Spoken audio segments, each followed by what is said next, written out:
ಕರ್ನಾಟಕ ಸರ್ಕಾರ ಈಗ ಸದ್ಯ ಡಿ ಕೆ ಶಿವಕುಮಾರ್ ಅವ್ರ ನೇತೃತ್ವದೊಳಗೆ ಕೆಲಸ ಮಾಡಾಕತ್ತೈತಿ. ಸಾಕಷ್ಟು ಯೋಜನೆಗಳು ಪಂಚ ಯೋಜನೆಗಳು ಅದು ಜಾರಿ ಮಾಡಿದರು, ಸ್ವಾಗತಾರ್ಹ. ಆದರೆ ಈ ಇತ್ತೀಚೆಗೆ ಹೊಸ ಮಂತ್ರಿಮಂಡಲ ಅಂತ ಸಿದ್ಧ ಮಾಡಿದ್ರು. ಮಂತ್ರಿಮಂಡಲದೊಳಗೆ ಮಹಿಳೆಯರಿಗೆ ಅನ್ಯಾಯ ಆಗೈತೆ ರೀ. ಯಾಕಂದ್ರೆ ಈಗ ಬೆಳಗಾವಕ್ಕೆ ಮೊದಲ ಲಕ್ಷ್ಮೀ ಹೆಬ್ಬಾಳ್ಕರ್ ಅವ್ರಿಗೆ ಸಚಿವ ಸ್ಥಾನ ಕೊಟ್ಟಿದ್ದು, ಈ ಸಲ ಸಚಿವ ಸ್ಥಾನ ಕೊಡಲಿಲ್ಲ.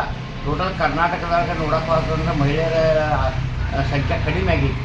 ಮತ್ತು ಮಹಿಳೆಯರ ಸಬಲೀಕರಣ, ಮಹಿಳೆಯರಿಗಾಗಿದ್ದಂಥ ಪಕ್ಷ ಅಂತೇಳಿ ಕಾಂಗ್ರೆಸ್ ಮತ್ತು BJP ಹೇಳ್ತಾ ಇರ್ತಾರೆ. ಆ ಕೇವಲ ಮಹಿಳೆಯರನ್ನು ಇಲೆಕ್ಷನ್ಗಾಗಿ, ಚುನಾವಣೆಗಾಗಿ ಬಳಕೆ ಮಾಡಿ ಮಹಿಳೆಯರಿಗೆ ಈಗ ಬೇಕಾದಷ್ಟು ಸಚಿವ ಸ್ಥಾನ ಕೊಡೋದು ಅನ್ಯಾಯ ಮಾಡಿದರು. ಇದು ಸರಿಯಲ್ಲ. ಇದನ್ನು ನಾವು ಯಾವಾಗಲೂ ಟೀಕಿಸ್ತೀವಿ.